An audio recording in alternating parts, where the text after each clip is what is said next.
प्रणाम सुंदर साथ जी। बोलो श्री प्राणनाथ प्यारे की जय। बोलो श्री सदगुरु महाराज जी की जय। बोलो श्री राम रतन महाराज जी की जय। साथ जी शोभा देखिए, कर कुर्बानी आत्म वार डारो नख सिखलो, ऊपर धाम धनी खसम, ऊपर धाम धनी खसम। कुर्बानी को नाम सुन मोमिन उलसत अंग, पीछे होते जो मोमिन, पीछे होते जो मोमिन, दौड़ लिया तिन संग, साथ जी शोभा देखिए, कर कुर्बानी आत्म, कर कुर्बानी आत्म, कर कुर्बानी आत्म। आपकी आवाज नहीं आ रही। प्रणाम जी, प्रणाम सुंदर साथ जी, प्रणाम। बोलो श्री प्राणनाथ प्यारे की जय। बोलो श्री सतगुरु महाराज जी की जय। श्री राम रतन महाराज जी की जय। प्रणाम जी सुंदर साथ जी। पहली लहर में महाराज जी के पिता का धाम गमन हुआ तो महाराज जी में वैराग्य आया। दूसरी लहर में दूसरे प्रसंग में महाराज जी की माता का धाम गमन हुआ तो महाराज जी को अपने एक मालिक का उन्हें ध्यान आया कि एक ही रास्ता है, मेरा भरतार कोई और है। वो उस भरतार का उन्हें समझ आ गया कि इस दुनिया में कोई अपना नहीं है। बाकी उन्होंने अपने छोटे छोटे प्रसंगों से हमें ये समझाया कि कैसे हमारा मन प्रकट हो जाता है और कैसे कहाँ कहाँ मैं माया से युद्ध लड़ता रहा और मैंने माया को पीना ही उचित समझा और हमें भी माया में रहने का तरीका बताया और हमें रास्ता दिखाया। और सबसे बड़ी बात जो महाराज जी ने हमें समझाई वो ये कि माया क्या है, जहर क्या है, इस जमी पे जहर क्या है, हमारे तन और मन का कॉम्बिनेशन नहीं है, वही जहर है। हमारा मन कहीं और भागता है, हमारा तन कहीं और होता है। फॉर एग्जाम्पल कि अगर हम राज्य में बैठे हैं तो हमारा मन माया में भाग रहा है कि नौकरी पे जाना है, ये काम करना है, घर का काम करना है, और घर का काम कर रहा है तो फटाफट ये सोचता है कि जल्दी निपटे, जल्दी नौकरी छूटे, जल्दी काम खत्म होए तो मैं राज्य में लगूं। तन और मन का कॉम्बिनेशन ना होना ही जहर है। अब महाराज जी ये कहते हैं कि मैं माया में इतना परेशान था, मुझे समझ आ गया था कि मेरा अपना कोई नहीं है, तो मैं अपनी बुआ का एहसान मानता हूँ जो हमारे जीवन में वो आई। लेकिन वो कहीं ना कहीं महाराज जी कहते हैं मेरे मन में ये भाव था कि अगर वो मेरा समर्थ बरता रहा है तो वो माया में भी मुझे कहीं ना कहीं रास्ता दिखाएगा, कहीं ना कहीं माया में भी वो मेरा साथ देगा। तो इस उन्हें ये था कि बुआ के रूप में भी उनका एक हकी स्वरूप ही आया था, जैसे समरूप के रूप में आया, जैसे चौधरी के रूप में आया, ऐसे बुआ के रूप में भी वो उनको पता था कि मेरा हकी स्वरूप, मेरा समर्थ भरतार ही आया है। अब क्या कहते हैं महाराज जी कि हमारी बुआ ने हमें निज बेटे जैसा, मतलब अपने बेटे जैसा सुख दिया और बड़ी बड़ाई है उन हाथों की जिन्होंने मुझे पाल पोस के इतना बड़ा किया। अब महाराज जी क्या कहते हैं, नारी ही साक्षात स्नेह परम मूर्ति मानी जाती। अब यहाँ देखिए जी, नारी कौन है? नारी है हमारा जीव। तो इस हमारी परिस्थिति में अगर आध्यात्मिकता की परिस्थिति में देखा जाए तो जीव ही हमारा नारी रूप में आता है। तो वो क्या कहते हैं कि वो ताऊ जी को माया मान रहे थे और बुआ जी को तो एक तरह से वो अपना ये समझो कि अपना सब कुछ ही मानने लगे थे। कि वो ये कहते थे कि जब जो माया है उसमें क्या होता है, अहंकार रूप होता है। पुरुष रूप हमेशा अहंकार होता है। नारी क्या होती है, दया सह दया की मूर्ति होती है। मर्दों में तो खुदगर्जी की सच में बदबू आती है। वो कहते हैं कि मर्दों में तो अहम भाव इतना होता है, कि माया में इतना अहम भाव होता है कि सच पूछो तो कि उनमें बदबू आती है, माया अच्छी नहीं लगती। जब माया ज़्यादा बढ़नी शुरू हो जाती है तो माया अच्छी नहीं लगती, कि मर्दों में बदबू आती है और औरत अपने आप में एक दया की मूर्ति होती है। बने आदमी पर जानते अहमियत किसको कहते, हम हैं मर्द एक ही सही, मद मद में अकड़े रहते। कि महाराज जी कहते हैं कि आदमी क्या समझता है अपने आप को, कि मैं आदमी हूँ, अपने मद में ही रहता है, अपने अहंकार में ही रहता है। उसे सिर्फ अपनी अहमियत का पता होता है, उसे किसी और का नहीं पता होता, क्योंकि वो अहंकार में होता है। तो ऐसे ही महाराज जी कहते हैं कि माया भी अपने मद में ही अकड़ी रहती है। जिनके ऊपर माया प्रभावी होती है वो अपनी अकड़ में रहते हैं, वो कभी किसी की सुनते नहीं है, ना वो किसी की बात मानते हैं। उन्हें लगता है जी मैं ही सब कुछ हूँ। उनका अहंकार भाव इतना होता है। यदि नारी यदि आपे से बाहर हो जाए तो मार धरे, यदि अपने नारीपन में रहे तो बेहद प्यार करे। महाराज जी कहते हैं कि नारी अपने नारीपन में होती है तो बहुत प्यार करती है, और अगर अपने नारीपन से बाहर हो जाए और कोई उसको ज़्यादा परेशान करे तो फिर वो अपने हद से पार हो जाती है।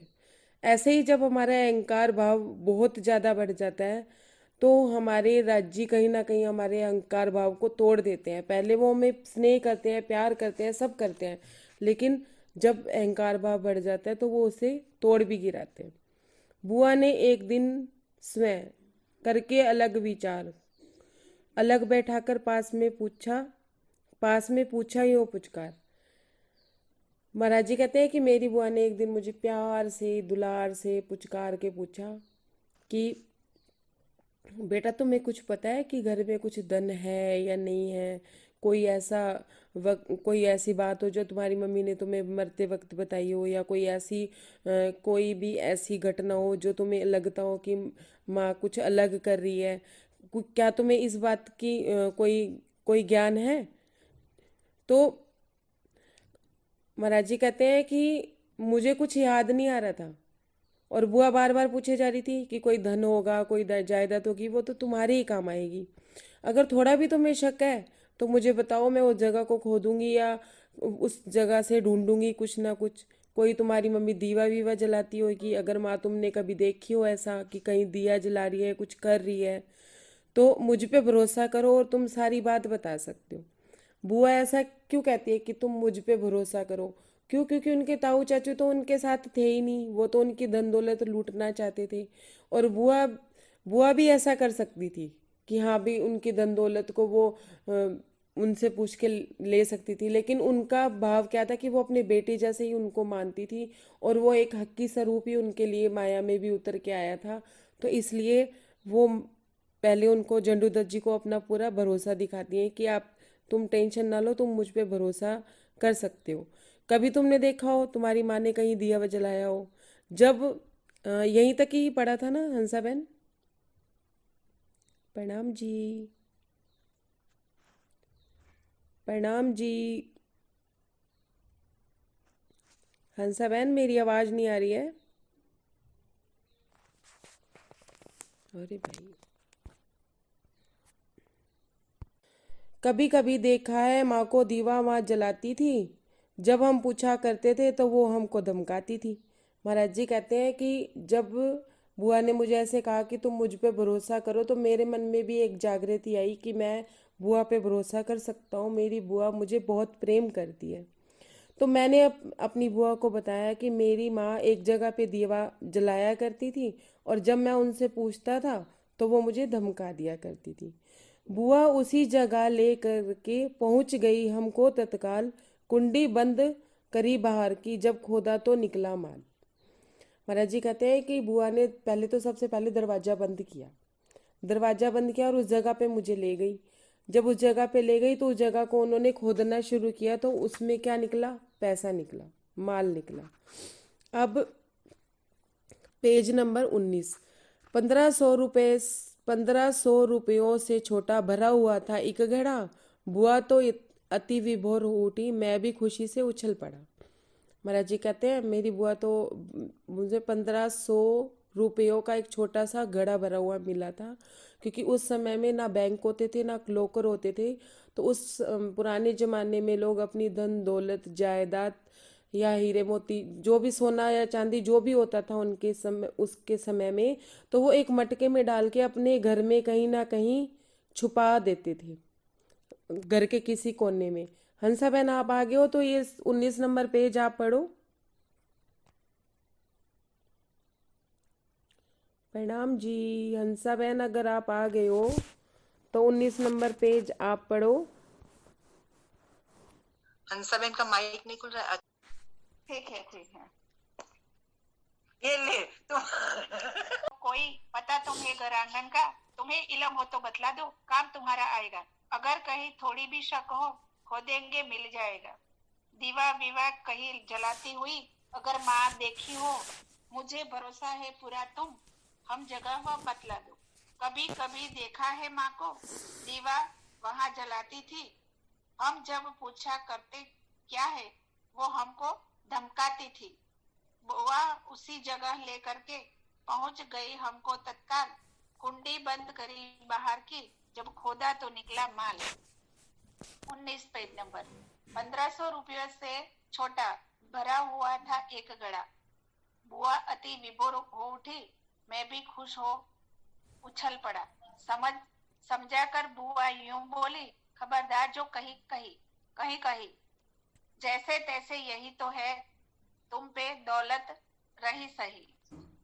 घर कुबने के जिसको देखी ठग ही ठग है बसे हुए, ठग लेंगे सारों को पल में, रह जाएंगे फिर कसते हुए। इधर तक पढ़ो, आगे ले लो पूरा पेज पढ़ लो।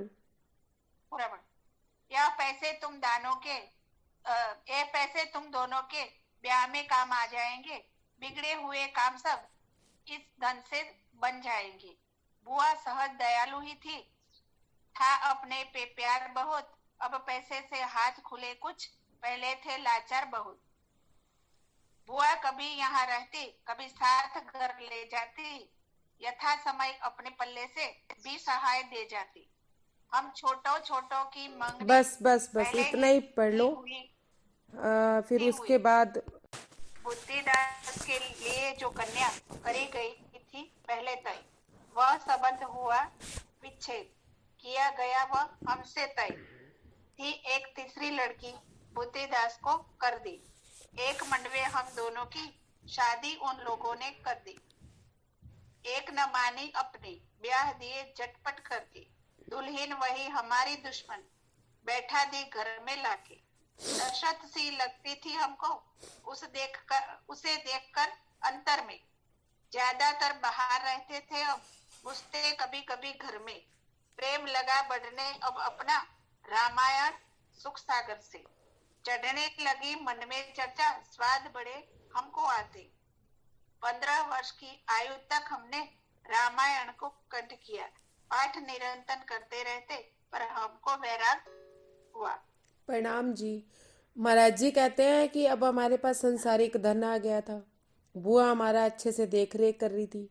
बुआ हमारे ऊपर माँ की तरह एक छत्र छाया उन्होंने हमें दे दी थी। कहीं वो अपने ताऊ जी की आंख में चुभ रहे थे, तो कहीं वो अपनी बुआ से पुत्र जैसा प्रेम भी पा रहे थे। अब एक माँ होने के नाते बुआ ने अपना फर्ज अदा करना जरूरी समझा कि चलो अब मैं इनकी शादियां कर दूं, घर में संभालने के लिए औरत आ जाएगी तो वो अपने आप घर संभाल लेगी। महाराज जी कहते हैं कि उस समय में ना छोटे छोटे होते ही हमारी मंगनियां तय हो जाती थी, पैदा होते ही शादियां तय हो जाती थी, जो हमारे माता पिता के टाइम पे ही तय हो गई थी। पिताजी की मृत्यु के बाद वो शादी टूट गई, दोनों ही भाइयों की शादी टूट गई थी। अब महाराज जी से पूछा गया कि आपने शादी करनी है, तो महाराज जी ने क्या बोला, जी मुझे तो शादी करनी ही नहीं है, मेरे को जरूर मैंने कुछ नहीं करनी है। उनको शुरू से ही नहीं था शादी का, क्योंकि उनका माया का खेल खत्म हो चुका था। क्योंकि बुद्धिदास जी को वो अपने मतलब माँ जैसा स्नेह दे रहे थे, तो उनको ये था कि चलो बुद्धिदास जी की शादी हो जाएगी, मेरा काम खत्म। तो उनका माया का खेल खत्म था, तो वो नहीं चाहते थे कि वो अपने माया के खेल को बढ़ाएं। तो उन्होंने बुआ को ये बोला कि मैंने शादी नहीं करनी। जब उस लड़की ने ये सुना कि जंडूदत्त जी ये कह रहे हैं कि मैंने शादी नहीं करनी, तो उस लड़की ने भी ये सोचा कि मैं उस आदमी से शादी करके क्या करूंगी जो शादी करना ही नहीं चाहता। तो उसने संबंध विच्छेद कर दिया। अब बुद्धिदास जी के लिए जो लड़की पसंद की गई थी, वो जंडूदत्त से जी से शादी करने को तैयार थी। उसकी उन उस लड़की की शादी तो जंडूदत्त जी से कर दी गई, महाराज जी से कर दी गई। और बुद्धिदास जी के लिए एक और लड़की का मतलब ढूंढ करी गई। दूसरी तीसरी लड़की के साथ उनकी बुद्धिदास जी की शादी कर दी गई। महाराज जी कहते हैं कि मैं शादी करना ही नहीं चाहता था, और मेरी बुआ ने अपना फर्ज समझ के शादी की। अब मुझे इसलिए करनी पड़ी कि बुद्धिदास जी की भी शादी मेरे बिना नहीं हो रही थी। तो दोनों बुआ ने क्या किया, दोनों को ही एक ही मंडप पे उनकी शादी कर दी। अब महाराज जी कहते हैं मेरी एक नहीं मानी उन्होंने, और हमारी शादी कर दी, और दुल्हन लाके मेरे घर में बिठा दी।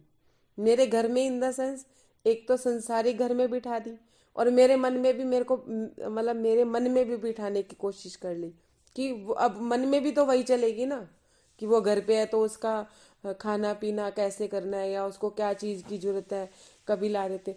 तो महाराज जी कहते मुझे ना मतलब अपने घर में दहशत लगने लगती। जब मैं घर के अंदर आता तो मुझे ऐसे लगता है जैसे ये मेरी बहुत बड़ी जिम्मेदारी है।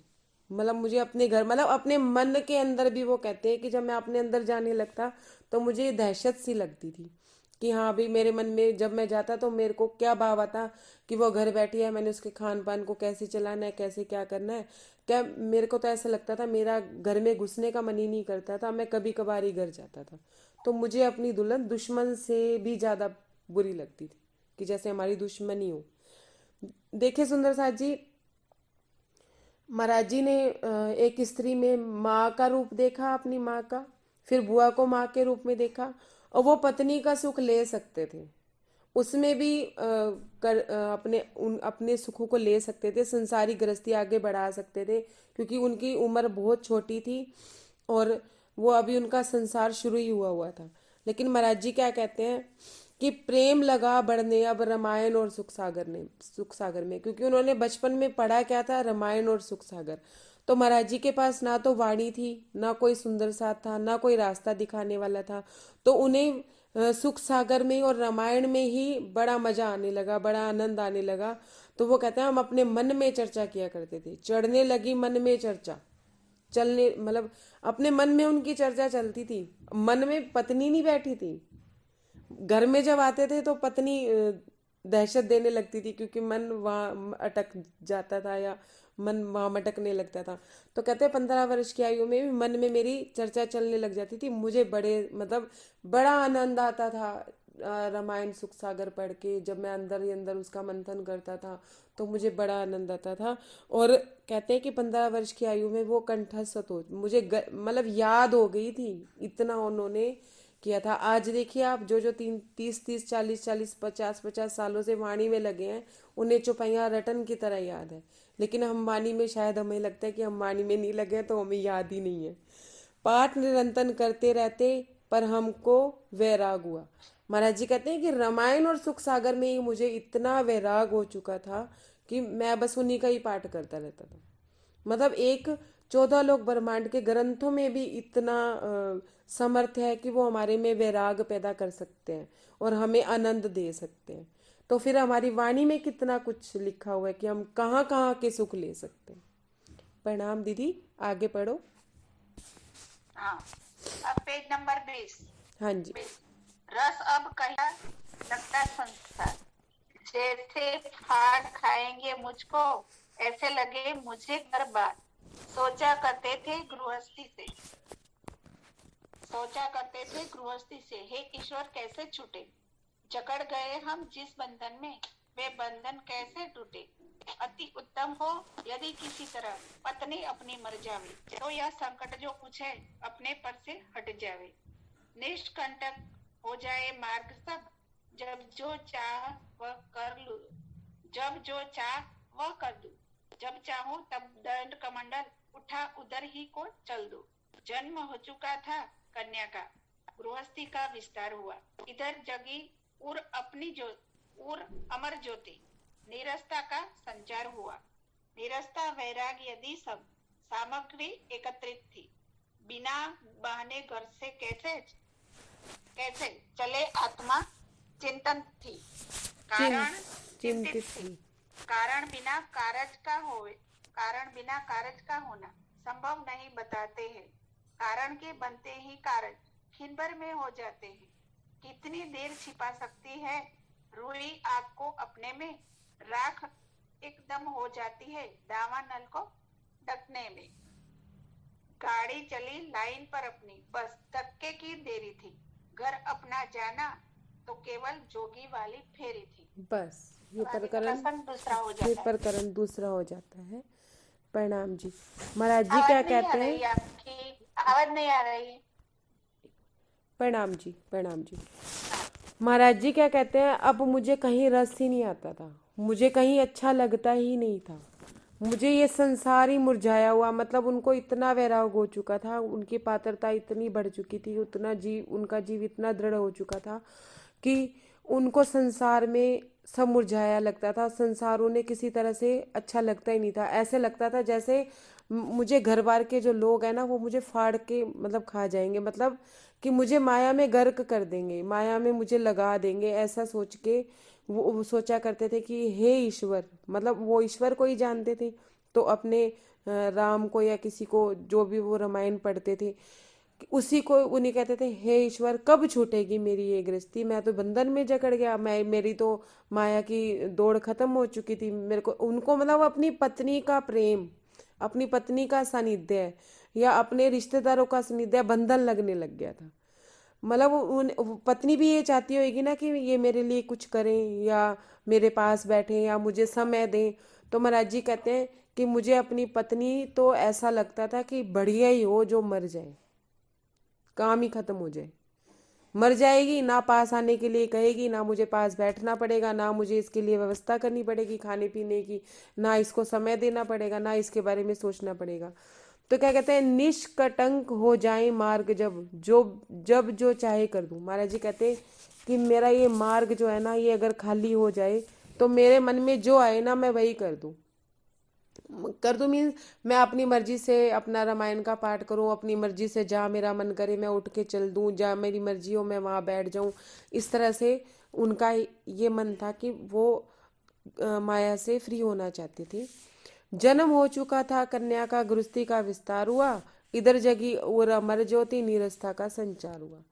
महाराज जी कहते हैं उधर तो मेरे घर एक पुत्री का जन्म हो चुका था, मेरी गृहस्थी का विस्तार होता चला जा रहा था, लेकिन इधर मेरे हृदय में नीरसता बढ़ती चली जा रही थी और एक ज्योति जग गई थी मन में। ज्योत तो तभी जग गई थी, बिल्कुल बारीक सी ज्योत तो तभी जग गई थी कि महाराज जी को यह एहसास हो गया था कि मेरे लिए भी, मेरी आध्यात्मिकता में भी कोई सदगुरु या कोई गुरु है जो मुझे इस रास्ते पे भी चलाएगा। तो वो कहते हैं कि मेरे मन में तो एक ज्योति प्रज्वलित हो चुकी थी कि मुझे अभी इस माया के फेर में रहना ही नहीं है। फिर क्या कहते हैं, बिना बहाने कैसे चले आत्मा थी चिंतित, नीरसता वैराग आदि सब सामग्री एकत्रित थी, बिना बहाने कैसे चले आत्मा थी चिंतित। अब महाराज जी कहते हैं कि नीरसता और वैराग, मतलब मुझे दुनिया भी नीरस लगने लगी थी, वैराग मुझे हो गया था। अब मेरी आत्मा ये चिंता मुझे ये होती थी कि मैं घर से निकलूं कैसे, घर से जाऊं कैसे। म्यूट हो आप। निज गांव में ही आ रही आवाज बिल्कुल बिल्कुल आ रही है जी, आवाज आ रही। हाँ। एक दफा निज गांव ही में थी एक दावत, हम भी थे जोनार में अपने कुटुंब समेत। रात हो चुकी थी दावत को, जिम रही थी सातों जात, हम भी सबके बीच बैठकर जिम रहे थे सबके साथ। हुआ पेट में दर्द अचानक, उठना पड़ा हुए मजबूर। पोस्ट शुद्धि के लिए चले पर निकल न पाए ज्यादा दूर।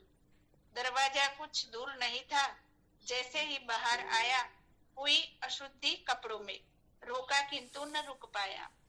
था उस जगह पेज नंबर अंधेरा 21 थोड़ा, हुआ जहां हमसे पेज नंबर 21। इधर तक पढ़। हाँ पढ़ो पढ़ो, आगे पढ़ो। Page number 21। था उस जगह अंधेरा थोड़ा हुआ जहां हमसे यह का, हमको देख न पाया कोई, अंधकार दूजे सुनसान। जल्दी से निवृत्त होकर के चाहा कि हम हट जाए, हाथ और कपड़े धोने थे, जल बिना कैसे धुल पाए। वही एक कुआं सामने, एक गड्ढे में पानी दिखा, किंतु बहुत ही गंदा था वह, उस दम और न कुछ सूझा। जल्दी से मल त्याग ट्यूब के हाथ उसी में साफ किए। अकस्मात गुजारा एक भाई, ऐसा करते माप लिए। सर नीचा हो गया उसी दम, खुद ने खुद को धिक्कारा। ग्लानि आई अपने पर हमको, मन ने मन को फटकारा। टूटे से घुटनों पर चलकर जो जो दरवाजा आया, देखा तो एक हमें खोजता हुआ भाई वहां आया। लिए हुए था हाथ में परोसा, अपने को पकड़ाने को। मरे ऊपर डाल डूल के अंदर गया जिमाने को। क्या बतलाए उस दिन हम पे, जाने कैसे खाक पड़ी हो। मलच्छेद पूरे हम जैसे, ऐसी हमको आज पड़ी है। मलिन हाथों पर भोजन, कितना है अक्षम अपराध। तुझे देखकर क्या कहता होगा यह जितना यहाँ समाज। घूर घूर कर देख रहे हो, लगते वो दावत वाले। भाग पड़ा घर ले वह पत्तल, आकर कुत्तों को डाले। हाथ धोए मांजे और नहाया, पर वह बूंद गई पाताल। भांडा फूट गया पंचों में, सब जान गए मेरा हाल। अब मुंह दिखलाने काबिल नहीं समझा अपने को। दुनिया सब तैर नजर आती है मुझ पर हंसने को। जिसने मेरा यह कुकर्म देखा है, कभी न चुकेगा। क्या जवाब दूंगा उसको, जब कोई मुझसे पूछेगा। प्रणाम जी। प्रणाम जी।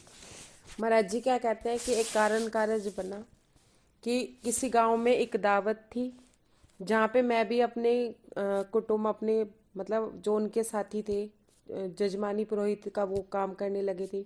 जो उनके साथ कुटुंब वाले थे वो उनके साथ ही गए थे, जैसे चाचे ताऊ के बच्चे वगैरह सब साथ थे। कहते हैं कि रात को दावत शुरू हुई और सातों जात जीम रही थी। वहाँ 7 तरह की जात होगी, सारे इकट्ठे बैठ के खाना खा रहे थे। पंगतें लगी हुई थी और उसमें सब खाना खा रहे थे। महाराज जी कहते हैं कि मैं अभी वहीं बैठ के खाना खा रहा था।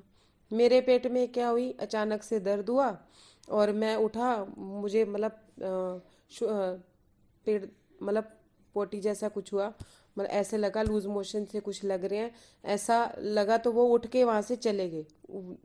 कहते हैं कि मैं खाना खा रहा था, उठ के निकलने लगा तो मैं ज़्यादा दूर जा नहीं पाया, मुझे लूज मोशन जैसा कुछ हो गया। दरवाजे पे ही जैसे बाहर एंटर जाने लगे तो दरवाजे पे ही वो कहते हैं कि मैं दरवाजे से भी बाहर नहीं जा पाया। दरवाजे के अंदर अंदर ही मेरे कपड़ों में अशुद्धि हो गई, लेकिन मैं अपने आप को रोक नहीं पाया। कि मैं उतनी देर के लिए तो रोक लेता कि मैं घर से बाहर जाके कुछ हो जाता। कहते कि वहाँ अंधेरा था थोड़ा, जिधर सब खाना खा रहे थे उधर तो थोड़े बहुत दिए वगैरह जल रहे थे। उस समय में लाइट तो होती नहीं थी, तो लेकिन दरवाजे के पास अंधेरा था। जहाँ पे मेरे साथ ही ऐसा हुआ, और उस हमको किसी ने नहीं देखा कि अंधकार था, दूजा सुनसान था, क्योंकि बड़े बड़े घर होते थे, बड़े बड़े आंगन होते थे। खाने पीने की जगह एक विशेष अलग ही, रसोई भी कोई छोटी नहीं होती थी। उन दिनों भी एक चौका सा बना होता था और चारों तरफ दीवार बनी होती थी। दरवाजे पे क्या है, अंधकार था, बड़ा सा घर था और सुनसान भी था। तो हमने क्या सोचा कि चलो जल्दी जल्दी से जल्दी जल्दी से निपट जाएं और हम वहाँ से हट जाएं। अब जब उनके कपड़े गंदे हो गए, हाथ गंदे हो गए, अब उनको धोने के लिए क्या चाहिए था, पानी चाहिए था। तो महाराज जी कहते हैं कि वहाँ एक कुआं दिख रहा था दूर से, सामने से। अब मैं जैसे ही गया तो कुएं के पास एक गड्ढा भी था। अब कुएं के पास तो गंदे हाथों से या गंदे कपड़ों से जा नहीं सकता था, तो गड्ढे में देखा तो पानी गंदा था। जैसे कुएं के पास छोटा सा गड्ढा होता है ना, जैसे पानी भरते हैं तो थोड़ा थोड़ा उसमें गिर जाता है। कहते हैं कि गंदा था, लेकिन मेरे मेरे को और कुछ समझ ही नहीं आ रहा था। मैंने उसमें से पानी लिया और अपने कपड़े धोए, अपने हाथ धोए, जैसे तैसे अपने आप को थोड़ा बहुत साफ किया। महाराज जी कहते हैं अभी मैं साफ करके हटा ही था कि पूरी तरह से मैं साफ भी नहीं कर पाया था क्योंकि पानी गंदा था। अचानक से एक आदमी उधर से उधर आ गया, उधर से चला, तो उसने भांप लिया कि इनके साथ कुछ अनहोनी हुई है या कुछ ऐसा घटित हुआ है जो ये अपने कपड़े कपड़े साफ करें, कुछ हुआ है। तो कहते हैं कि मैंने ना सर नीचा कर लिया जब उस आदमी को देखा ना कि वो वहां से जा रहा है। तो मैंने ना अपना सर नीचा कर लिया और अपने मन ही मन में खुद को दिखा रहा है, यार मैं इतना भी नहीं रोक पाया, थोड़ा सा तो अपने आप को रोक पाता और मैं आगे चल जाता, और ये हो जाता वो हो जाता। मतलब 100 तरह की बातें वो सोचने लगी। क्या कहते हैं कि गलानी आई आई अपने को, हमको मन ही मन को फटकारा। मैंने अपने मन ही मन अपने आप को फटकारा कि यार थोड़ा भी नहीं रुक सकता, इतना भी कंट्रोल नहीं है या कुछ भी है। और अपने आप में घृणा आने लगी, ग्लानि आने लगी, हमें अपने आप पे ही गुस्सा आने लगा। टूटे से घुटनों पर चलकर जो जो दरवाजा आया देखा तो एक हमें खोजता हुआ भाई वहां आया। महाराज जी कहते हैं अब अपने मन में गलानी लिए मैं जैसे ही दरवाजे की तरफ जाने लगा और इतने में एक आदमी मुझे ढूंढता हुआ आ गया कि भी कोई मुझे ढूंढ रहा था। उसने क्या किया, क्योंकि मैं बिना खाना खाए उठ गया था, मेरा खाना वहीं परोसा पड़ा था, तो कहते हैं कि वो खोजता हुआ मेरे पास आया और उसने क्या किया, जो खाना परोसा हुआ था मेरे लिए, जो मैं उठ के आया था, वो परोसा उन्होंने मेरे हाथ में पकड़ा दिया, मेरे गंदे हाथों में पकड़ा दिया। और फटाफट उसने पकड़ाने के बाद वो अंदर चला गया अपना, उसने कुछ बोला ही नहीं उनको कि हाँ भी आप खा लो या क्या करो, बस फटाफट खाना पकड़ाया। क्योंकि दूसरी पंगत बैठने वाली थी तो उसने सोचा जो साथ में बैठा था कि चलो मैं इनको खाना दे आऊं, ये बिना खाना खाए उठ के चले गए। क्या बतलाएं उस दिन हम पे ना जाने कैसी खाक पड़ी। महाराज जी कहते हैं कि उस दिन मैं बता नहीं सकता कि मुझे अपने आप में कितना हुआ, हो मच्छेल पूरे हम जैसे ऐसी हमको जान पड़ी। क्या ऐसे लग रहा था जैसे मैं कोई चूड़ा चमार हूं, पंडित नहीं हूं, मैं चूड़ा चमार हूं। क्यों लग रहा था कि कहते हैं कि मेरे हाथ गंदे थे, मेरे कपड़े भी गंदे थे, कि उस समय में पंडित जो होते थे, पंडित लोग होते थे, वो इतनी साफ सफाई रखते थे, साफ सुथरे कपड़े पहनते थे, जजमानी का कार्य करते थे, तो वो साफ सफाई का ध्यान करते थे। आज भी कई सुंदर साथ हैं हमारे धर्म में, मैंने देखा है जो बड़े बुजुर्ग हैं, अगर वो शौच के लिए जाएंगे तो आके नहा के कपड़े बदलेंगे। और हमारे पन्ना धाम में तो पुजारी जी अक्सर ऐसा करती हैं कि साफ सफाई का ध्यान रखती हैं। तो कहते हैं कि मुझे ऐसा लगा कि मैं कोई चूड़ा चमार हूं, कि मेरे हाथों में, इतने गंदे हाथों में, मेरे हाथ में भोजन था, और मुझे ऐसा लग रहा था कि सारे मुझे घूर घूर के देख रहे होंगे। मतलब मेरे को खुद को ही महसूस हो रहा था कि दावत देने वाले मुझे देख देख के घूर रहे होंगे। महाराज जी कहते हैं भाग पड़ा मैं घर लेकर पत्तल, कि मैंने क्या किया, पत्तल वैसे का वैसे ही। महाराज जी कहते हैं मैं दरवाजे के अंदर एंटर नहीं किया, मैंने दरवाजे के बाहर ही वो मुझे पत्तल पकड़ा गया था, मुझे गिलानी महसूस होने लगी, मैं बाहर की बाहर ही निकल गया, घर चला गया। घर गया, मैंने पत्तल में जो खाना था वो कुत्तों को डाल दिया, हाथ पैर धोए, नहाया, धोया, लेकिन मुझे ऐसे लगा कि पर वह बूंद गई पाताल। महाराज जी कहने लगे मुझे ऐसा लगा था कि मेरे को तो नरक से भी नरक मिलेगा, कि मैंने इतने गंदे हाथों से, शौच वाले हाथों से मैंने खाने को छू दिया, और वहां पे मेरे से दावत में ऐसा कार्य हो गया इतने सब लोगों के सामने। तो अपने आप को मैंने पताल, मतलब अपनी बूंद को मैंने पताल में महसूस किया। भांडा फूट गया पंचों में, सब जान गए मेरा हाल, अब मुंह दिखलाने के काबिल नहीं समझता था अपने को। महाराज जी कहते हैं कि अब मेरे को ये लगा कि अब जिसने भी ये चीज देखी होगी ना, उस आदमी ने देखी थी, क्योंकि जिसने भी ये देखी होगी ना वो सबको बताएगा। और पंचों में भी, जो 5 पंचायत के पंच होते हैं, उनमें भी मेरा भांडा फूट गया। अब मैं किसी को मुंह दिखलाने लायक नहीं रहा। दुनिया सब तैयार नजर आती मुझ पर हंसने को, जिसने मेरा यह कुकर्म देखा, देखा है कभी ना चुकेगा।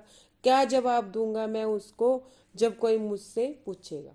महाराज जी कहते हैं कि दुनिया तो मुझे ऐसे लगने लगी कि जैसे मैं आंख बंद कर रहा हूं तो मुझे ऐसे लग रहा है कि सारे मुझ पे हंस रहे हैं कि इसने ऐसा काम कर दिया, पंडितों के ऐसा काम कर दिया, पंडित हो के अपने आप को कंट्रोल नहीं कर पाया। फिर उसके बाद जब वो खाना पकड़ाने आया तो कम से कम उसको बोले तो सही कि मैं खाना नहीं पकड़ता, मेरे हाथ गंदे हैं। महाराज जी कहते मेरे को उसने बोलने का मौका ही नहीं दिया, उसने फटाफट आनन फानन में आके मेरे हाथ में खाना रख दिया। और वो सभी क्या कहेंगे, इतने गंदे हाथों से खाना ले लिया। तो उनको अपना ये क्या, मैं क्या क्या जवाब दूंगा, जो मेरे से कुछ कहेगा तो मैं उसको क्या कहूँगा, क्या जवाब दूंगा, मेरे पास तो कोई जवाब ही नहीं है। महाराज जी कहते हैं इस प्रसंग में महाराज जी जो कहना चाहते हैं वो ये कहना चाहते हैं कि मेरे मन में एक लगन थी राज्य को पाने की, मतलब अपने अपने अंदर तक जाने की, अपने सदगुरु को पाने की। वो आग इतनी बढ़ चुकी थी कि मुझे ऐसा लगता था कि मेरा कोई प्रियतम है जो मुझे बुला रहा है, वो बांसुरी बजा रहा है और मुझे वहाँ जाना है। अगर ये पूरा पढ़ ले तो ज़्यादा बेटर रहेगा या इतना ही करें? नहीं, पढ़ लेते ना। हाँ, ये फिर पूरी हो जाएगी ना, समय है ना दीदी? पेज नंबर 22, हाँ पेज जी, नंबर 22। हाँ जी, पेज नंबर 22, पेज नंबर 22। स्वच्छता बाहर से इतने, अंदर इतने कर्म मलिन, इतने नीच कर्म करने को बता कौन सा कहता दिन। हमें रात भर नींद न आई, प्रश्नोत्तर करते बीती। हार गया मैं खुद अपने से, मन की भावनाएं जीती। मन बोला चल निकल यहाँ से, इज्जत अब काफुर काफूर हुई। हुई। अपनी बात बनी जो अब तक 1 मिनट में काफुर हुई। देख न दिखला अब मुंह अपना, चल दे अब घर से तत्काल। छोड़ा यहाँ अब क्या रखा है, छोड़ यहाँ अब क्या रखा है, इस घर को चूल्हे में डाल। जो सोना देखो देखो देखो ये छोड़ यहाँ सब क्या रखा है, इस घर को चूल्हे में डाल। जो सोना कानों को छेदे, लानत है उस सोने पर। हाँ, सरकार से इस बात को क्या कहते हैं पता है रंजना दी? वो आभूषण क्या कान ही फाड़ दे, जो आपने बोला ना उसका सार रूप में ऐसे कहते हैं। जो सोना कानों को छेदे, लानत है उस सोने पर। होकर पैदा हो न ज्ञान उदय, तू ऐसे पैदा होने पर। रुके नहीं पल भर शैया पर, दबे पैर पहुंचे घर में। गौने का जोड़ा रखा था, पहन लिया लेकर तन में। पैसा घर में एक नहीं था, खाली हाथ चले एकदम। फक्त एक जोड़ा था तन पे, या उसके अंदर थे हम। निकल पड़े स्थापित करने अमर शांति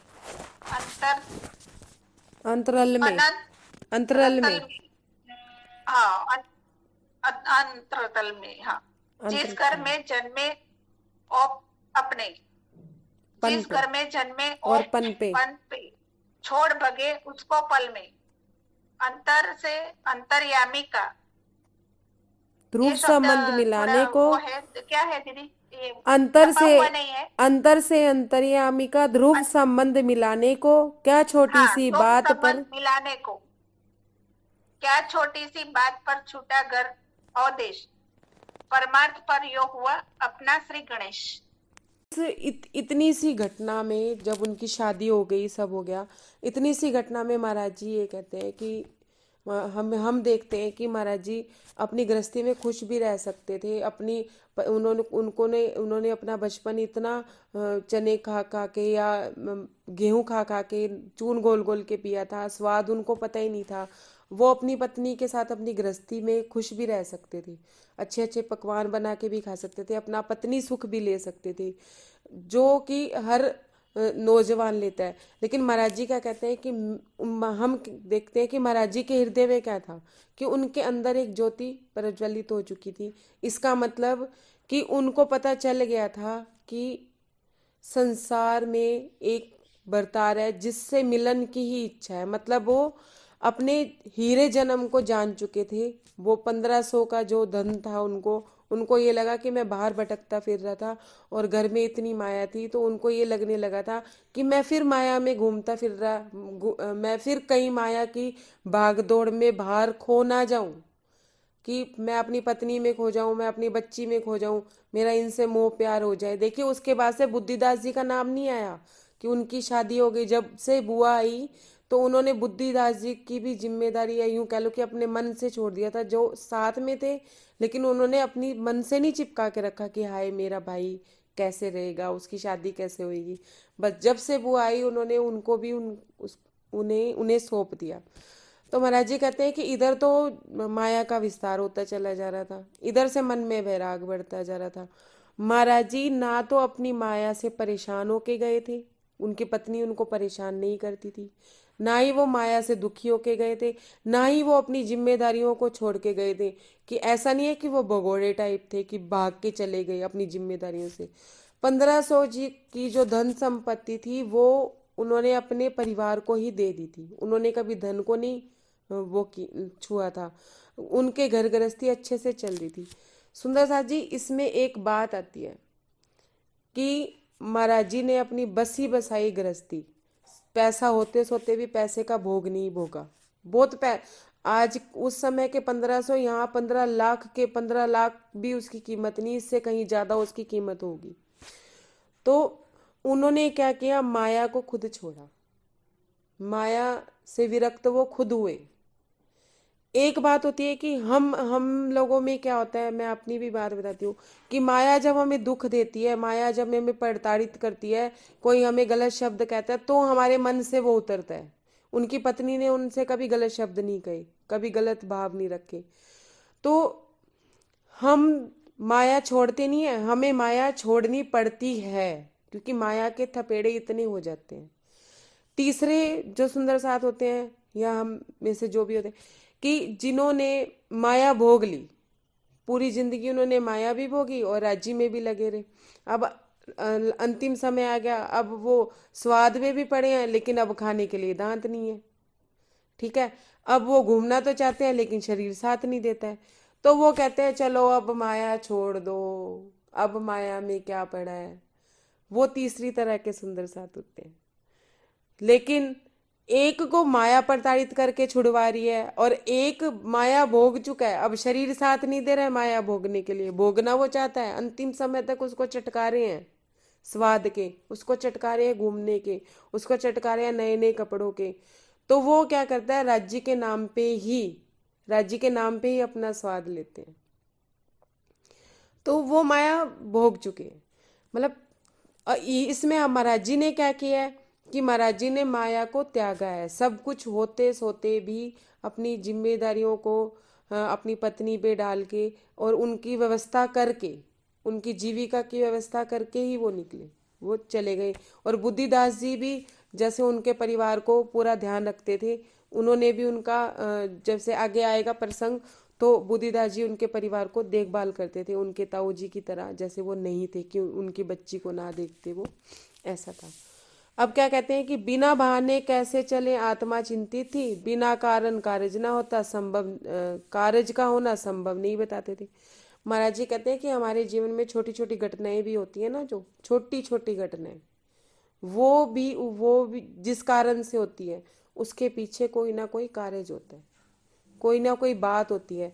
होता है ना ऐसे कई बार कि हम कहते हैं किसी पात्रता कह लो या कुछ भी कह लो, कई बार ध्यान में बैठे होते तो छोटी सी घटना भी हमारे दिल को छू जाती है। लेकिन हर घटना ही राज्य हमारे लिए ऐसे करते हैं कि हम पल पल राज्य से जुड़ते रहें, पल पल राज्य की मेहर में रहें, पल पल राज्य को महसूस करते रहें।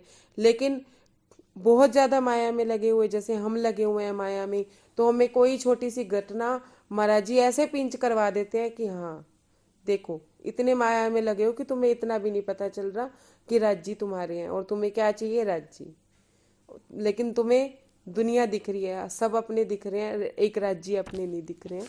मतलब वो कह रहे हैं कि छोटे छोटे कारण भी जो होते हैं ना वो किसी कार्य से होते हैं, कारण बनते ही कार्य क्षण भर में हो जाता है। महाराज जी कहते हैं कि कोई भी कारण, अगर कोई कार्य करना है ना तो कारण कोई ना कोई बन ही जाता है, कोई ना, अगर मन में एक तीव्र इच्छा होनी चाहिए। मतलब कोई कारण कार्य कैसे बनता है, अब महाराज जी ये बता रहे हैं, कितनी देर छिपा सकती है रुई आग को अपने में। महाराज जी ये कहते हैं कि कारण बता रहे हैं कि कार्य कैसे सिद्ध होते हैं और कारण कैसे बनता है, हमें कैसे पता चलता है कि रूही अपने आप में आग को कितनी देर छुपा सकती है। मतलब ये कहते हैं कि हमारे अंदर एक इच्छा शक्ति हो, एक इच्छा हो राज्य को पाने की, और हमारे इच्छा शक्ति में इतनी तीव्रता हो, दावानल की अग्नि, अगर दावानल की अग्नि हमारे तन में, हमारे मन में और हमारे जीव में ये आग जल रही है कि हमें राज्य को ही पाना है, राज्य को ही पाना है, तो जो हमारे अंदर जो एक रूही है, जो हमारी इच्छा शक्ति है, वो कब तक अपने आप को बचा सकती है उस आग से? कभी तो उसमें आग लगेगी और हम सब कुछ त्याग देंगे मन से, सब कुछ, और उस दिन हमारा राज्य से मिलन हो जाएगा। जैसे इंद्रावती जी ने विरह किया, तड़प की, उनका जीव भी निकल गया शरीर से और उनका शरीर मूर्छित होके पड़ गया, तो उस रूही ने आग पकड़ी और महाराज राज्य उनको मिले। कि कब तक ऐसा होगा? दावानल की अग्नि, वो कहते हैं रास एकदम हो जाती है दावानल को ढकने में। महाराज जी कहते हैं कि जब दावानल की अग्नि, हमारी इच्छा शक्ति इतनी तीव्र हो जाएगी ना राज्य से मिलने की, तो एकदम से ही राज्य मिल जाएंगे। अब इसमें एक संदेश ये है कि राज्य, महाराज जी ये कहते हैं कि इच्छा शक्ति जब तक नहीं हमारी इतनी प्रबल होगी। इच्छा शक्ति हमारी प्रबल कैसे नहीं होती है सुंदर साथ जी, हम बताते, मैं थोड़ा सा अपने अनुभव से बताती हूँ कि सपोज मानिए कि हमारा बच्चा हमें कुछ गलत बोल गया, एक छोटा सा एग्जांपल दे रही हूँ, कुछ गलत बोल गया, उस समय के लिए तो हमें वैराग आया उस पे, उस समय के लिए तो हमें लगा नहीं यार ये बच्चे भी अपने नहीं है, ठीक है, उस समय के लिए लगा। थोड़ी देर बाद हमें क्या लगा, राज्य से हमने बात की, हम वाणी से जुड़े, हमने राज्य से बात की, तो राज्य ने कहा तेरा सच्चा संबंधी मैं हूँ, ये हूँ, मैं अगर तेरे को इस बच्चे से दूर कर दूँ तो महाराज हम क्या कहते हैं, नहीं राज्य है तो बच्चा ही ना, कोई बात नहीं, बोल गया होगा, मतलब माँ का वो वैराग छूट पड़ता है, फिर बच्चा अपना लगने लगता है, नहीं नहीं बच्चा है, फिर हम बाद में जाके उसको मनाते हैं। बात तो तब है ना जब बच्चे ने गलत बोल दिया, वैराग आ गया, तो वह वैराग मन में घर कर जाए, बच्चे की जिम्मेदारी निभाओ लेकिन मन में ना चढ़े। बच्चा पढ़ाई नहीं कर रहा, माँ बार बार कह रही है तू पढ़ ले, तू पढ़ ले, बच्चे को एक बार कह दो भाई तू पढ़ ना पढ़ तेरी जिम्मेदारी है, तेरा जीवन है, तूने कैसे चलाना है तू देख, और राज्य को कह के छोड़ दो कि आपकी जिम्मेदारी है, देखो जी आपने बच्चे दिए हैं, आपने इनका लालन पोषण करना है, आप पढ़ाओ, चाहे इसको नौकर बनाओ, चाहे इनको मालिक बनाओ, चाहे इन्हें बिजनेस करवाओ, वो आपकी मर्जी है। लेकिन हम क्या लगे ही पड़े हैं, नहीं तू पढ़ ले, तू पढ़ ले, उसके चक्कर में अपना जीवन खराब कर रहे हैं। क्या चल रहा है मन में, बच्चा नहीं पढ़ रहा है, बच्चा नहीं पढ़ रहा है, या बच्चा ये काम नहीं कर रहा है, बच्चा वो काम नहीं कर रहा है, ये चल रहा है मन में, राज्य नहीं चल रहे हैं। तो इच्छा शक्ति क्या हो गई, इच्छा शक्ति में क्या आ गया, माया आ गई, मेरे बच्चे की पढ़ाई हो जाए, मेरे बच्चे की नौकरी लग जाए, मेरा बच्चा अच्छा स्टैंड हो जाए, तो फिर इच्छा शक्ति तीव्र नहीं हुई। हमारी इच्छा शक्ति में यहाँ कमी आती है सुंदर साथ जी। जब हमारी इच्छा शक्ति तीव्र होती है, मतलब हमारा मन तड़प रहा होता है राज्य के लिए, राज्य को पाने के लिए, वाणी की किसी चौपाई पे हमें बहुत विरह आता है, बहुत विरह आता है। जब राज्य हमारे अंदर से बात करते हैं ना, जब हम अंदर से हमें कुछ पूछा जाता है तो अंदर से जब वो बात करते हैं तो हमारी माया हम पे हावी होती है। हम राज्य से, अगर राज्य आपसे कह देना कि कुछ मांगो, तो हम ये क्या कहेंगे, उस समय हमारी बुद्धि इतनी जागृत हो जाती है या हमारा मन इतना प्रकट हो जाता है कि हम राज्य शब्द देने को तैयार है ना, तो माया की चीज ही मांगते हैं। यही करते हैं हम पन्ना जी जाके, यही करते हैं हम तीर्थ स्थानों पे जाके, नौकरी दे दो बच्चे को, बेटी को पोता दे दो, बहू को पोता बेटा दे दो, ये सब चीजें मांगते हैं। बेटे की शादी हो जाए, ये अच्छे से संपन्न हो जाए, ये अच्छे से संपन्न हो जाए, कभी राज्य से राज्य को नहीं मांगते। तो ये हमारी इच्छा शक्ति की कमी है जो महाराज जी में बढ़ गई थी। अब एक सुंदर साथ जी ने ना अपने भाव रखे थे मेरे आगे, तो मैं उनको थोड़ा सा बता रही हूँ, मैं नाम नहीं ले रही हूँ लेकिन उन तक मेरा संदेश शायद पहुँच जाएगा। कि एक सुंदर साथ ने मुझे फ़ोन करके ये बोला कि मैंने ना मेरा बेटा 1 साल का था, तब मैं ना राज्य के लिए उनको छोड़ के चला गया सरसावा, वहाँ मैंने इनकी संगत की, मैंने उनकी संगत की, मैंने 7 साल अपने जिंदगी के बर्बाद कर दिए। ये शब्द थे उनके, उन्होंने उन्होंने बर्बाद कर दिए। मेरे से वो बात कर रहे थे तो मैं इत्मीनान से सुन रही थी। तो मैंने कहा फिर क्या 7 सालों में आपको कुछ नहीं मिला? क्या मुझे राज्य का र भी नहीं मिला। तो मैंने कहा फिर आपको क्या लगा जब आप वापस आ गए? क्या मुझे इस बात का दुख हुआ कि मैंने अपने बेटे को पलते बढ़ते नहीं देखा, उनको बढ़ते हुए नहीं देखा, मतलब बड़े होते नहीं देखा। तो मैंने कहा राज्य कहाँ से मिल जाते आपको, क्योंकि आपकी इच्छा शक्ति नहीं थी राज्य को पाने की। आपने आके इस बात का अफसोस नहीं मनाया कि मेरे जीवन के 7 साल मेरे बर्बाद नहीं हुए, मैंने जो पाया उसी में शायद मैं राज्य की खोज करता तो मुझे मिल जाता, या मैं दोबारा खोज करता तो दोबारा अपनी जो गलतियां आपने उस 7 सालों में अपनाई, जो इच्छा शक्ति आपकी कम रही या माया आप पे उन 7 सालों में घर छोड़ने के बाद भी आपके ऊपर हावी रही, अगर वो गलतियां आप दोबारा ना दोहराते और दोबारा उस चीज़ में लगते तो शायद राजी मिल जाते। लेकिन आपको अफसोस क्या हो रहा है? राजी के ना मिलने का अफसोस नहीं हो रहा है, आपको ये अफसोस हो रहा है कि मैंने अपने बच्चे को बढ़ते हुए नहीं देखा, क्योंकि इच्छा ही नहीं थी ना राज्य की, वो त्रिव इच्छा नहीं थी। माया भी चाहिए थी और राज्य भी चाहिए थी। कहीं ना कहीं माया से दुखी होके निकले थे घर से, बीवी ने प्रताड़ना दे दी तो घर से दुखी होके निकले थे, इच्छा से नहीं निकले थे। तो हमें क्या करना है? अपनी इच्छा शक्ति को इतनी मतलब आग देनी है कि हम माया को छोड़ सके। अब क्या कह रहे हैं महाराज जी? गाड़ी चली लाइन पर अपनी बस धक्के की देरी थी, आना जाना तो केवल जोगी वाली फेरी थी। अब महाराज जी कहते हैं मतलब मैं इतना बिल्कुल तैयार था, मेरी गाड़ी बिल्कुल तैयार थी कि कोई एक कारण बने और मैं अपना कार्य कर जाऊं, और मेरा घर आना जाना तो सिर्फ एक तरह से जोगी वाली फेरी थी। ऐसे ही उनके पिताजी का था कि वो घर आते जाते थे, लेकिन समाज से मतलब दुनिया से उनको वैराग्य था। ऐसे ही उनके पिताजी का स्वभाव था, और ऐसे ही संस्कार उन्हें आगे मिले आध्यात्मिकता की तरफ बढ़ने में और माया में भी एक सामंजस्य बिठाने में। तो महाराज जी अब अपना प्रसंग बता रहे हैं कि मैंने कैसे अपनी इस गाड़ी को धक्का, मेरी गाड़ी को धक्का कैसे लगा और कैसे मेरे जीवन में घटना हुई और मैंने अपने आप को यहाँ से निकाला, माया से अपने आप को निकाला। प्रणाम जी। अब महाराज जी क्या कह रहे हैं कि मैं मन ही मन ये सोचता रहा कि कोई देखेगा तो सारा संसार मुझे अपने पे हंसता हुआ नजर आया, कोई मुझसे पूछेगा तो मैं क्या कहूँगा? पूछेगा क्या? बाहर तो तुम पंडित बने फिरते हो, अंदर तुम्हारे कर्म इतने मलिन है कि तुम अंदर ही कर देते हो। ज़्यादा बड़े तो थी नहीं, उम्र तो कोई ज़्यादा बड़ी नहीं थी, लेकिन ऐसी घटना तो किसी के साथ भी हो सकती थी। इतने नीच कर्म करके बता कौन कहता है दीन। महाराज जी कहते कि मुझे ऐसा लग रहा था कि इतने नीच कर्म करके मैं अपने आप को पंडित कैसे कहलाऊंगा। इसी प्रश्नोत्तरी मतलब ये प्रश्न उत्तर मैं अपने आप से ही करता रहा और मुझे रात भर नींद नहीं आई। पूरी रात मैं यही प्रश्न कर करके कि लोग क्या कहेंगे, क्या सोचेंगे, मैं किसको क्या जवाब दूंगा। मेरे साथ ऐसा ही होता गया। हार गया मैं खुद अपने से, मन की भावनाएं जीती। महाराज जी क्या कह रहे हैं? देखिए सबसे गहरी बात कि मैं अपने आप से हार गया और मेरे मन जीत गया, मन की भावनाएं जीत गई। कोई इतनी बड़ी बात नहीं थी, कोई इतनी बड़ी घटना नहीं थी। महाराज जी कहते हैं कि मुझे वो अपना बचपन भी याद आ गया जब मेरे ताऊ जी मुझे गिराना चाहते थे तो चौधरी ने आके डांटता, ए पंडित तू ये क्या कर रहा है? तब महाराज जी ने कहा कि उस समय मैं ये सोचता था कि पंडित ऐसे होते हैं, इतने शास्त्र पढ़ते हैं, वेद पढ़ते हैं, तब भी पंडित मतलब अपने मन में ही मंथन किया था उन्होंने। तो वो कहते हैं कि आज मैं उस बात को सोच रहा था कि पंडित ऐसे होते हैं, मतलब कोई कर्म नहीं था, वो अपने इस कर्म को वो ताऊ जी को बच्चे को मारने वाले कर्म से भी बड़ा मानने लग गए थे। मतलब इतना मन उनका हावी हो गया था। मन बोला चल निकल यहाँ से, इज्जत हुई काफुर।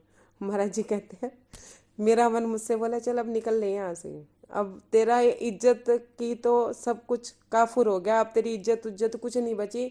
जो तुझे लग रहा है ना कि मेरा मान सम्मान, समझिए सुंदर साथ जी, महाराज जी ने जब बचपन में मान सम्मान नहीं देखा, गाय चराने चले गए, शिला बीन ली, चून गोल के पी लिया, तब उन्होंने मान सम्मान नहीं देखा। अब उन्हें क्या मान सम्मान की जरूरत थी? उनको किसी मान सम्मान के वो मोहताज थे? नहीं मोहताज थे, लेकिन कारण बनना था। मन हावी हो गया और कारण बन गया।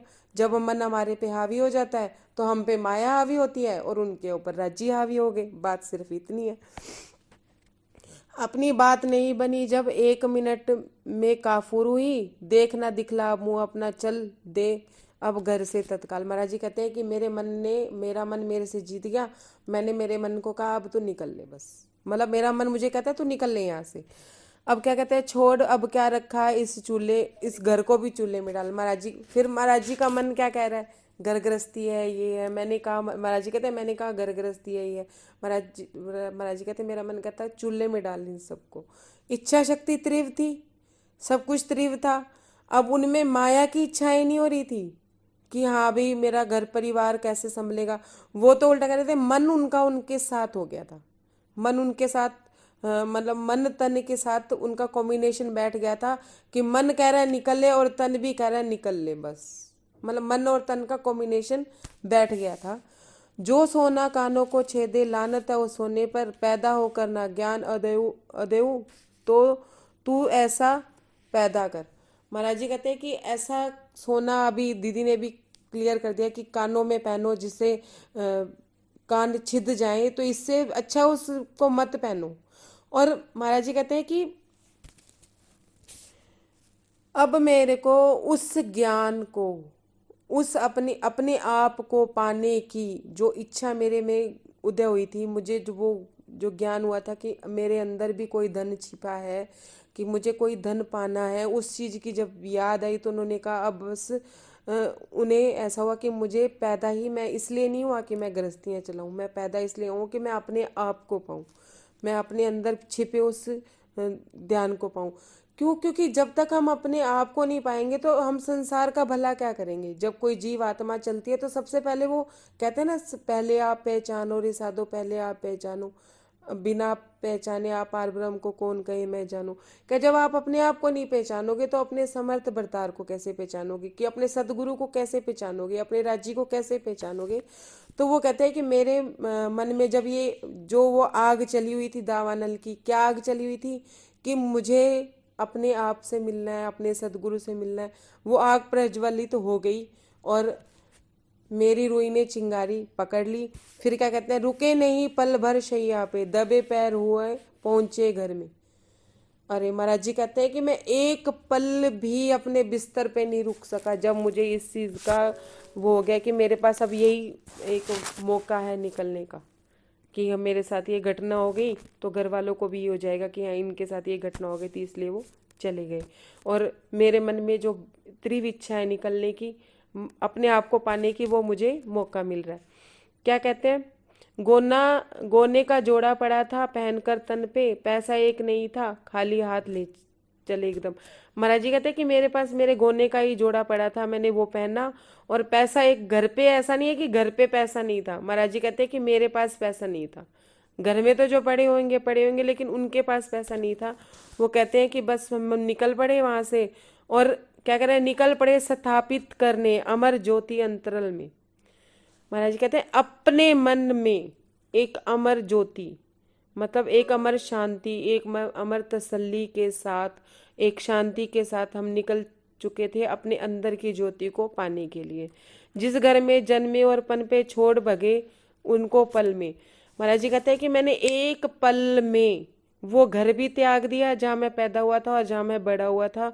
मैंने एक पल नहीं लगाया उस घर को त्यागने में, एक पल का भी मोह नहीं किया कि इस घर में मैंने ये चीज़ ऐसे से सजाई थी, ये घर मैंने बचपन से यहाँ मैं पला था। कईयों को मोह होता है ना कि हम यहाँ पले बड़े हैं तो ये जगह ऐसी की ऐसी रहनी चाहिए। तो वो कहते हैं कि मैंने पल भर भी नहीं लगाया उस जगह को छोड़ने में, अंतर में अंतर्यामी का ध्रुव संबंध मिलाने को। महाराज जी कहते हैं कि मैं अपने अंदर ही अपने आप को मिलने के लिए, आपस में मिलने के लिए, मतलब अपने आप से ही मिलने के लिए, संबंध मिलाने के लिए मैं चली पड़ा। क्या छोटी सी बात पर छूटा घर और देश, परमार्थ पर यूं ही अपना हुआ श्री गणेश। कहते हैं महाराज जी की कोई बड़ी बात नहीं हुई थी मेरे जीवन में, छोटी सी घटना हुई थी और मैं निकल गया, और यहीं से ही मेरी यात्रा शुरू हो गई थी। सुंदर साथ जी, मेरे सामने कल प्रश्न भी आया था, हर लहर की हर घटना में महाराज जी हमें ना कुछ बताते ही रहते हैं। कल महाराज जी ने हमें ये भी समझाया कि जब हम माया में रास्ता भटक जाते हैं तो हमें अपना रास्ता बदल लेना चाहिए, अपनी जगह बदल लेनी चाहिए। जगह बदलने का मतलब ये भी हो सकता है कि कोई निंदा कर रहा है तो हमारे मन में द्वेष सब आ रहा है, ईर्ष्या द्वेष आ रहा है, तो हमने वो वहां से उठ के स्थान बदल लिया। कई बार हम अपने बड़ों का सम्मान करने के लिए भी वहां से उठ नहीं पाते, क्योंकि वो कहेंगे हाँ अभी तुम क्या बोल रहे हो। तो अपनी मन स्थिति बदलो, पहले अपने तन की जगह बदलो, जब धीरे धीरे फिर अपनी मन स्थिति बदलो।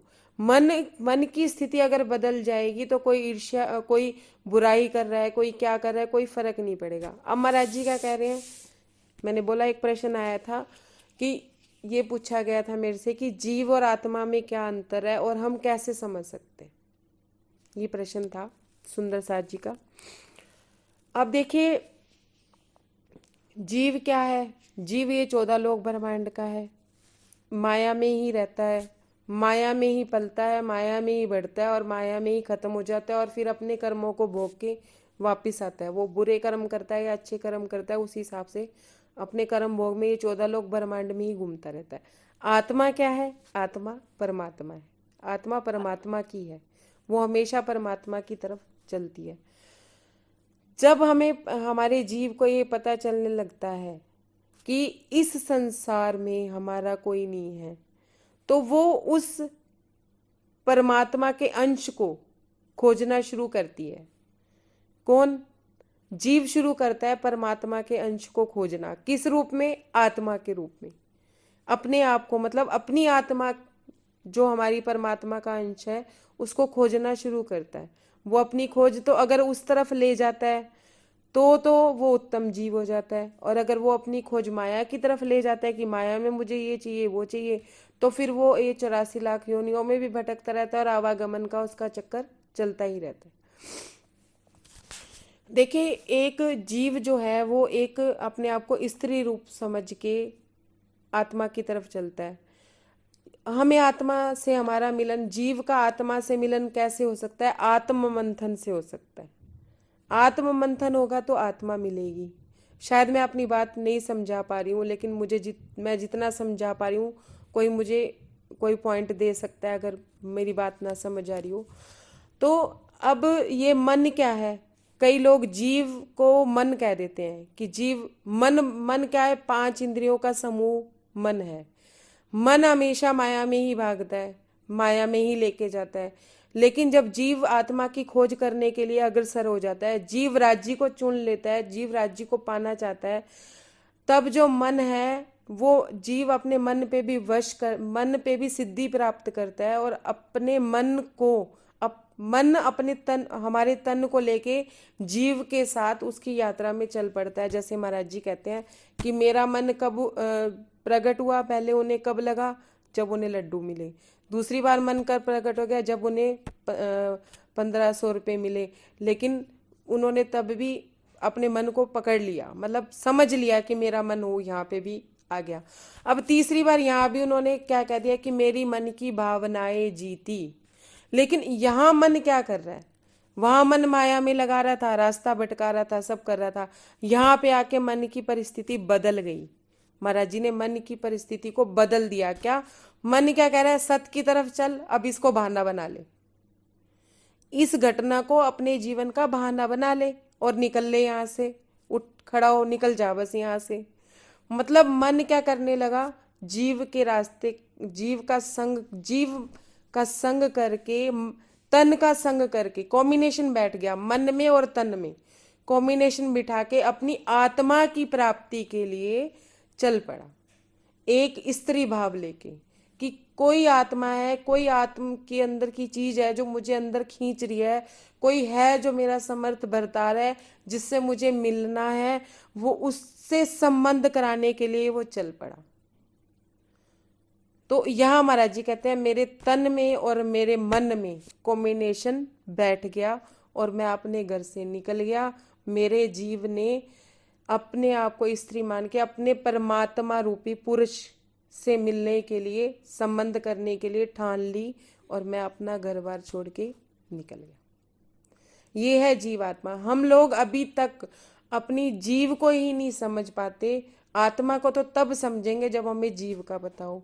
कई सुंदर साथ ऐसे कहते हैं, हमें हमें आज तक महाराज जी कहते हैं छोटी मैं कहती हूँ कि महाराज जी की जीवनी देख के क्या लगता है कि उन्हें छोटी उम्र में पता चल गया कि मेरा इस संसार में उसके अलावा कोई नहीं है। उसने उस आत्मा के अंश परमात्मा को पहचान लिया कि कोई परमात्मा है, कोई शक्ति है जिसके बिना मेरा कोई नहीं है। हमें आज 30-40 वर्ष की आयु में पता चल रहा है कि हमारा उनके बिना कोई नहीं है। हमारी कितनी आयु खराब हुई। ये हमारे जो परमहंस हैं, ये जो हमारे गुरु हैं, सदगुरु हैं, धनीदेव चंद्र जी हैं, स्वामी प्राणनाथ जी हैं, ये बचपन में लगे तो इन्हें 40 वर्ष की उम्र में मिल गए। हम 40 वर्ष में लगे तो हमें कब मिलेंगे?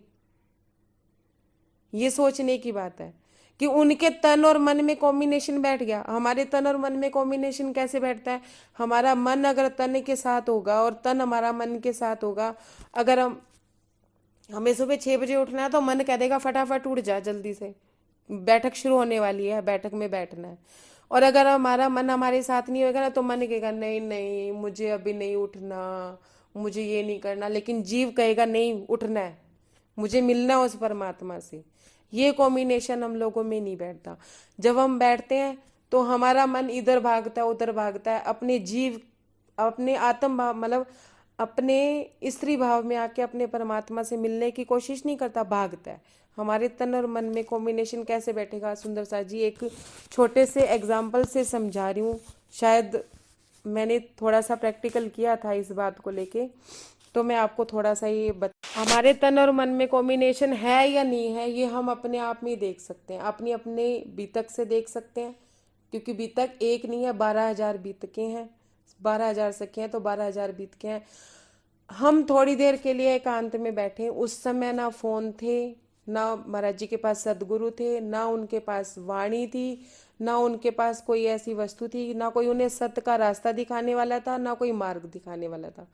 तो हमारे पास तो वाणी है, सदगुरु हैं, सुंदर साथ हैं। हम एक दूसरे का संग करके कुछ समझ लेते हैं, कुछ समझा देते हैं, एक दूसरे से बात कर लेते हैं। हम ये रीत निभाते हैं कि तुम सोए तो मैं जगाऊंगी, मैं सोऊंगी तो तुम जगाना। हमारे मन में ये भाव होता है और हम एक दूसरे को मार्ग प्रदर्शन हम करते हैं। लेकिन अपने मन को कैसे समझना है, अपना आत्ममंथन कैसे करना है? थोड़ी देर के लिए एकांत में बैठिए, ना फोन हो ना वाणी हो, एक बारगी के लिए। भले ही वाणी सामने पधराई हो लेकिन आंख बंद हो, और पूरी तरह से जब हमारा मन, अब आप देखिए आपका मन आपको डराना धमकाना, पहले तो आपको भगाना शुरू करेगा, फिर डराना धमकाना शुरू करेगा। ये काम नहीं करेगी तो ये हो जाएगा, खाना नहीं बनाएगी तो गालियां पड़ेंगी, ऐसा कर ले वैसा कर ले।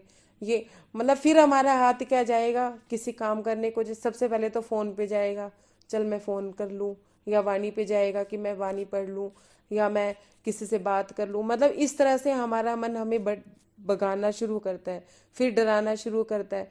2-3 दिन जब आप देखोगे कि राज्य का तो विराट रूप अपने वाणी में देख लिया, ज्ञान से हमने जान लिया राज्य का विराट रूप, उनका श्रृंगार, उनका परम हमने अपना परम धाम, अपना घर सब जान लिया ज्ञान से।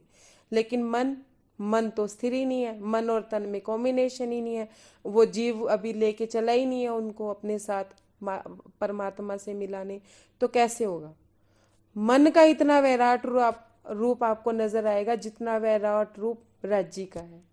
उस वैराट रूप से निकलोगे, मन की सिद्धि करोगे, तभी तो आगे जाके राज्य से मिलेंगे हम। कैसे मिलेंगे? थोड़ी देर के लिए एकांत में आंख बंद करके बिना फोन के चितवनी कीजिए। महाराज जी चितवनी नहीं करते थे, आत्म मंथन करते थे। महाराज जी कहते हैं मैंने रामायण का और सुख सागर का आत्म मंथन किया अपने अंदर ही, मेरे अंदर ही प्रश्नोत्तरी चलती थी और मुझे बड़े स्वाद आते थे। महाराज जी यूँ कहते थे कि उनकी पात्रता थी, वो उन्होंने आत्ममंथन किया था। हमने वाणी की किसी चौपाई का भी आत्ममंथन करेंगे तो हमें वो चीज़ें दिखनी शुरू होएगी ना। हम सिर्फ चौपाई पढ़ रहे हैं, मैं अपनी बात कर रही हूँ जी, आप किसी की नहीं बात कर रही, कि हम चौपाई पढ़ रहे हैं मन भागे जा रहा है कहीं और, हम चौपाई का अर्थ भी पढ़ रहे हैं मन भागे जा रहा है कहीं और, हम समझ रहे हैं, वो बुद्धि तक जाता है। हम ये सोचते हैं, दोबारा जब उस चौपाई को पढ़ते हैं तो हमारी बुद्धि कहती है हाँ ये तो मुझे पता है, ये तो मैंने पहले भी पढ़ा था, मुझे ये सब पता है, लेकिन अंदर कितना उतरा, जीव तक कितना गया वो नहीं पता, रहनी में कितना आया वो नहीं पता। तो ये आत्म मंथन भी बहुत जरूरी है।